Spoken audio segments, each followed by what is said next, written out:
मध्य प्रदेश, छत्तीसगढ़, राजस्थान, तेलंगाना और मिजोरम में हुए चुनावों के बाद पूरा देश 3 दिसंबर को होने वाली मतगणना का भी इंतजार कर रहा है। और इस बीच चुनाव आयोग ने बड़ा फैसला लेते हुए मिजोरम में चुनाव रिजल्ट की तारीख बदल दी। अब यहां 3 दिसंबर की जगह 4 दिसंबर को मतगणना होगी। ये भी आपको बता दें कि मतदान से पहले ही मिजोरम में मतगणना की तारीख बदलने की मांग हो रही थी। इसे लेकर सभी पार्टियां एकमत थी। मांग करने वाले सियासी दल ये कह रहे थे कि रविवार को ईसाइयों का पवित्र दिन होता है, इसलिए ईसाई समुदाय बहुल राज्य मिजोरम में मतगणना की तारीख बदली जानी चाहिए। इस मांग पर बीजेपी, कांग्रेस और सत्ताधारी एमएनएफ सहित सभी राजनीतिक दल राजी हो गए। बात करें छत्तीसगढ़ और मध्य प्रदेश की, तो दोनों राज्यों में मतगणना की पूरी तैयारियां हो चुकी हैं। दोनों प्रदेशों में सुरक्षा के पुख्ता इंतजाम है। इसके साथ ही मतगणना को लेकर आज पार्टी एजेंट को ट्रेनिंग दी जा रही है। यानी कल सुबह से बीजेपी, कांग्रेस का वॉर रूम अलर्ट मोड पर रहेगा।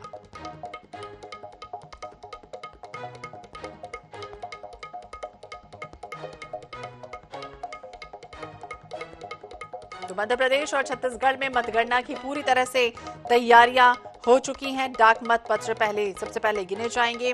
विजय जुलूस निकाले जा सकेंगे, लेकिन इसके लिए भी खास तौर से इजाजत लेनी होगी। सिर्फ प्रत्याशी को मोबाइल फोन ले जाने की इजाजत रहेगी। तमाम जो चीजें हैं वो पूरी तरह से प्रतिबंधित रहेंगी। मतगणना की रिकॉर्डिंग भी होगी। खास बात यह है कि सुबह 5 बजे तक चुनाव कर्मियों को यह भी नहीं पता होगा कि उन्हें किस टेबल पर मतगणना करनी है। मध्य प्रदेश और छत्तीसगढ़ में पूरी तरह से पुलिस फोर्स तैनात रहेगी। चप्पे चप्पे पर तीसरी आंख पैनी नजर रखेगी।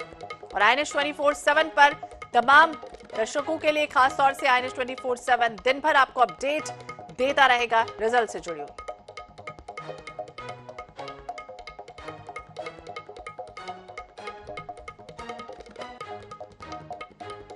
और ज्यादा जानकारी के लिए बात करेंगे। 2 सहयोगी हमारे साथ अलग अलग जगहों से जुड़ के उनसे जानने की कोशिश करते हैं। हमारे साथ भोपाल से प्रदीप तलरेजा जुड़ चुके हैं। हमारे साथ बेमेतरा से भी हमारे सहयोगी जुड़ चुके हैं। सबसे पहले प्रदीप तलरेजा का ही रुख करेंगे। भोपाल की बात करें तो किस तरह की तैयारी है, क्योंकि मतगणना का काउंटडाउन शुरू हो चुका है। दिलों की धड़कन अब बढ़ चुकी है उन प्रत्याशियों की जो चुनावी मैदान में है। किस तरह की तैयारियां?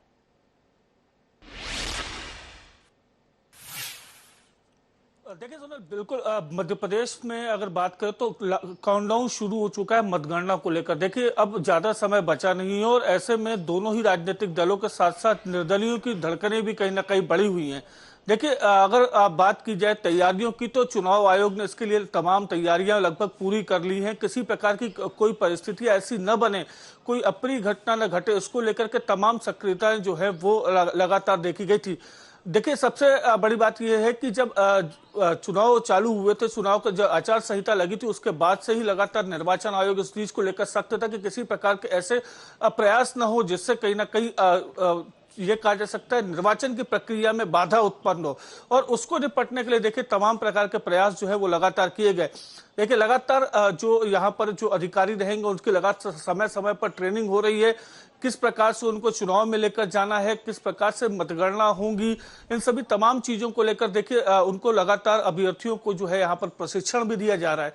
तो ये कहा जा सकता है कि 800 से ज्यादा प्रशिक्षार्थी जो यहाँ पर मौजूद हैं, वो 800 से ज्यादा लोग वो इस बात को लेकर के निर्वाचन उनको तैयार कर रहा है कि किसी प्रकार की कमोपेश की स्थिति उत्पन्न न हो।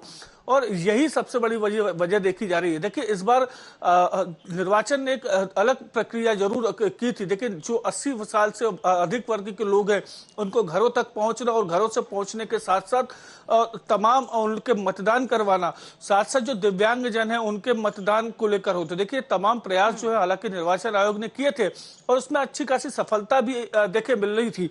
देखिए अगर पूरे मध्य प्रदेश की बात की जाए तो लगभग 52 जिलों में ये मतगणना जो है वो होने जा रही हैं। और अगर आंकड़ों की अगर बात की जाए तो देखिए पहले मैं आपको बता दूं कि मध्य प्रदेश की अगर मतगणनाओं को लेकर अगर टेबलों की बात की जाए तो 5061 मतगणनाओं के जो टेबल हैं वो लगाए गए हैं। इसमें 4369 वो टेबल रहेंगे जिन पर ईवीएम मशीनें रहेंगी और 692 वो टेबल रहेंगे जिसमें डाक मत पत्र जो है वो जमा होंगे, वहां पर उसकी गणना होगी। देखिए झाबुआ विधानसभा सीट की अगर हम बात करें तो सबसे ज्यादा 26 चरण में वहां पर मतगणना होने वाली है और सबसे कम अगर की बात की जाए तो वो सेवड़ा विधानसभा है जहां पर 12 चरण में मतगणना जो है वो पूरी की जाएगी। और इसी प्रकार से अगर देखा जाए तो लगभग 3,90,000 के आसपास जो है डाक मत पत्र जो है वो मिले हैं, जिसमें 3,04,623 जो है वो मतदान जो केंद्र पे जो जिनकी ड्यूटी लगाई थी उनके डाक मत पत्र हैं। वहीं 51,259 जो डाक मत पाए गए हैं वो 80 वर्ष से उम्र के लोगों के पाए गए हैं। और वहीं दिव्यांग की अगर बात करें तो 12,000 से ज्यादा दिव्यांगों के जो वोट है वो मिले हैं। और आपात सेवा में जिनकी ड्यूटी लगाई गई है उनके 1,000 से ज्यादा डाक मत मिले हैं। तो देखिए बम्पर वोटिंग जरूर हुई है मध्य प्रदेश में। पिछले 2018 के अगर चुनाव की बात की तो 2.16% के आसपास बढ़ोतरी जरूर देखने में जो है बिल्कुल, वो मिली तमाम है। तैयारियां तो प्रदीप हमें बता रहे हैं भोपाल में क्या कुछ होने वाली है, किस तरह की मतगणना शुरुआत होगी, किस तरह की टेबल लगाई जाएंगे और उसके बाद मतगणना शुरू हो जाएगी। बेमेतरा से हमारे साथ सूरज सिन्हा भी जुड़े हुए हैं। बेमेतरा की बात करें, साजा, बेमेतरा, ये तमाम वो जगह, नवागढ़, जहां पर पहले स्टार्ट होगी मतगणना, उसके लिए किस तरह की तैयारियां हैं? क्योंकि लगातार अफसरों को, अधिकारियों को तमाम तरह के दिशा निर्देश दे दिए गए, किस तरह के दिशा निर्देश हैं? बेमेतरा जिले में 3 विधानसभा आते हैं, साजा, बेमेतरा और मलाव। इसमें से हाई प्रोफाइल सीटों को कहा जा सकता है नवागढ़, जहां से कांग्रेस के ओर से वरिष्ठ नेता है कांग्रेस के और मंत्री रवींद्र चौबे जी मैदान में है, तो उनके अगेंस्ट भाजपा ने उत्तर सवाल को मैदान में उतारा है। इसके साथ ही नवागढ़ में दी जाती सीट है जहाँ पे मंत्री रुद्रकुमार चुनाव लड़ रहे हैं। ये 3 सीटें जो है जिनकी तैयारी से लगभग शुरू हो चुकी है। आप में पीछे जो चीज देख रहे हैं, ये यहाँ पे मतपेटियां जो है जो ईवीएम मशीन है वो रखा गया है। यहाँ से निकाल कर उसको मतगणना स्थल पे ले जाया जाएगा, वहाँ पे इसकी काउंटिंग होगी और काउंटिंग के लिए यहाँ पे हर विधानसभा के लिए 14 टेबल लगाए गए हैं। और वहीं बेमेतरा की बात करें, बेमेतरा की जो काउंटिंग है वो 30 राउंड का होगा, जबकि नवागढ़ साजा में 22 राउंड का काउंटिंग होगा, जिसको लेकर के तैयारी करने चुकी है। आज अधिकारियों के साथ कलेक्टर भी पहुंचे हैं जो उससे काउंटिंग से पहले पूरी रिहर्सल कर रहे हैं ताकि किसी प्रकार की कल चूक ना हो, समय की बर्बादी ना हो। इससे पहले ही ये सारी व्यवस्था दुरुस्त कर दी है, बैरिकेड्स लगाए गए हैं, सुरक्षा के पुख्ता इंतजाम किया है। खासतौर पर यहाँ पे किसी भी व्यक्ति को मोबाइल, बैलून, पदार्थ जैसे अन्य सामान है उसको लाने पर प्रतिबंध के भी निर्देश किया है।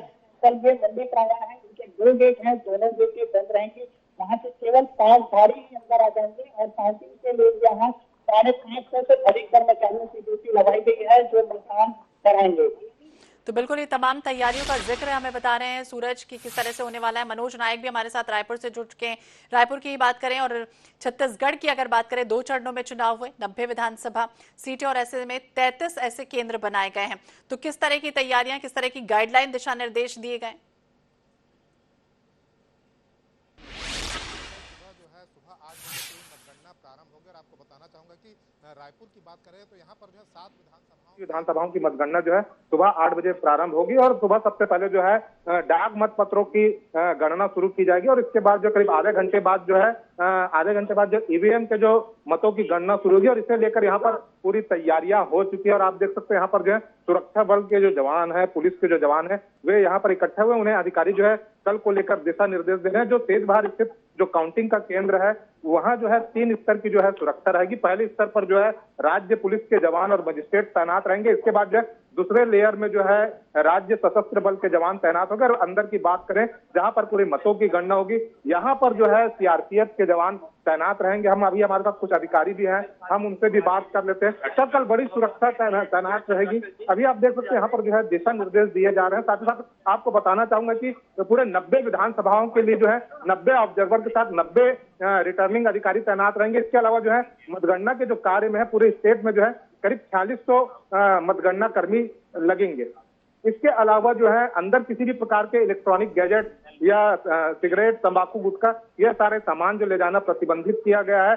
जो मीडिया कर्मी है उनके लिए भी दिशा निर्देश दिए गए हैं कि वे सिर्फ हैंडी कैमरे ले जा सकते हैं और वे किसी विशेष चीज पर फोकस नहीं कर पाएंगे, ईवीएम पर फोकस नहीं कर पाएंगे। जो उन्हें दिखाना होगा विजुअल, उसे लेकर वे जो है वे दिखा सकते हैं। इसके अलावा जो है जो एजेंट्स होंगे, अभ्यर्थी होंगे, वे अंदर जा सकते हैं। बाहरी लोगों को बिल्कुल प्रवेश नहीं दिया जाएगा। जिन्हें जो है निर्वाचन आयोग की ओर से निर्धारित प्राधिकार पत्र जारी किए गए हैं उन्हें ही ये प्राधिकार पत्र के साथ अंदर प्रवेश करने की अनुमति होगी। इसके अलावा जो कोई भी व्यक्ति जो है अंदर प्रवेश नहीं कर पाएगा और किसी भी प्रकार के जो है उत्पाद करते हैं, किसी भी प्रकार का आचरण करते हैं जो कि अशोभनीय होता है, तो जो रिटर्निंग अधिकारी होंगे, जो ऑब्जर्वर होंगे, वे उन्हें तत्काल बाहर भी निकाल सकेंगे। तो बिल्कुल ऑब्जर्वर पूरी तरह से तैनात रहेंगे, तीसरी आंख तो पैनी पैनी नजर रखेगी और तमाम सुरक्षा के बीच कल मतगणना होनी है। जबलपुर से संजय साहू हमारे साथ जुड़ गए हैं। जबलपुर की बात करें, 8 विधानसभा और 2132 ईवीएम में कैद है उन प्रत्याशियों की किस्मत जिनका कल फैसला होने वाला है, रिजल्ट आने वाला है। तो ऐसे में किस तरह के दिशा निर्देश दे दिए गए हैं, किस तरह से अंदर प्रवेश दिया जाएगा, बाहरी व्यक्तियों को किस तरह से प्रतिबंधित रहेगा, वो तमाम जानकारी। जी बिल्कुल, बात करें जबलपुर की तो जबलपुर में भी प्राय सभी जगह जो दिशा निर्देश है चुनाव आयोग के, उसी के आधार पर यहाँ पर भी व्यवस्थाएं की गई हैं। और मतगणना स्थल की हम बात करें तो स्ट्रांग रूम खुलने के बाद जो मतगणना स्थल बनाए गए हैं, आप देख सकते हैं कि अभी हम मौजूद हैं पाटन जो बनाया गया है वहाँ का मतगणना स्थल। हम बताना चाहेंगे अपने दर्शकों को कि देख सकते हैं कि इस टाइप का मतगणना स्थल जो है वो यहाँ पर बनाया गया है। हम पाटन की बात करें तो लगभग 18 बूथ 17 जो है राउंड यहाँ पर मतगणना होनी है। तो कह सकते हैं कि जो चाक चौबंद व्यवस्था जो है वो यहाँ पर की गई है। और हाल ही में अभी अगर हम बात करें सुबह की तो सुबह जो है वो मॉकड्रिल भी यहाँ पर हुई थी और मॉकड्रिल के किस प्रकार से मतगणना होने और उसको लेकर अधिकारी कर्मचारियों को दिशा निर्देश जारी किए गए थे। अगर हम आने जाने की बात करें तो 3 गेट जो है वो यहाँ पर बनाए गए हैं। 1 नंबर गेट जो है JNKV का वो बंद रहेगा और दूसरे नंबर से जो है वो उसमें मीडिया कर्मी आएंगे। और वहीं अगर हम तीसरे नंबर की बात करें तो वहां से जो अधिकारी हैं उनको आने की व्यवस्था की गई है। तो तमाम प्रकार की जो चाक चौबंद व्यवस्था है वो यहाँ पर की गई है। मतगणना स्थल की अगर हम बात करें तो लगभग 500 का पुलिस बल यहाँ पर लगाया गया है। जो मतगणना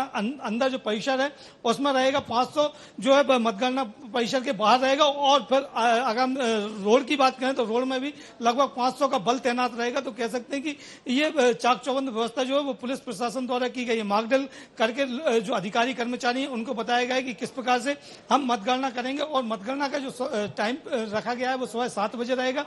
7 बजे स्ट्रांग रूम खुलेगा, उसके बाद से फिर मतगणना प्रारंभ हो जाएगी। तो जबलपुर की जो 8 विधानसभा है, 8 विधानसभा की मतगणना 2 हॉल यहाँ पर बनाए गए हैं जहां पर होना है, जिसमें एक में 4 विधानसभा है और दूसरे में भी 4 विधानसभा है। ऐसे 8 जो है 8 मतगणना बना। और ये कहा जा रहा है कि लगभग 12 से 1 बजे के बीच में चुनाव परिणाम आने की संभावनाएं जो है वो यहाँ पर वो प्रबल बढ़ जाती हैं। वो नजर भी बनाए रखिए। बहुत बहुत शुक्रिया आप सभी का बातचीत करने के लिए, जानकारी देने के लिए, क्योंकि 4 राज्यों में कल मतगणना होने जा रही है। अंतिम दौर की तैयारियां, आज शनिवार का दिन है और ऐसे में अंतिम दौर की तैयारियां पूरी तरह से हो चुकी हैं। कहीं कहीं पर मॉक ड्रिल तो कहीं कहीं पर मॉक रन भी किया जा रहा है। मतगणना के लिए नियुक्त गणना सुपरवाइजर, जो गणना सहायक होते हैं, माइक्रो ऑब्जर्वर होते हैं, टेबुलेशन के काम में जो अधिकारी कर्मचारी लगे होते हैं, वो तमाम अधिकारी कर्मचारी इस बीच मौजूद हैं अलग अलग क्षेत्रों में। और ऐसे में रिटर्निंग और सहायक रिटर्निंग अधिकारी भी मौजूद हैं और कई तरह के दिशा निर्देश अभी दिए जा रहे हैं। कल के लिए पूरी तरह से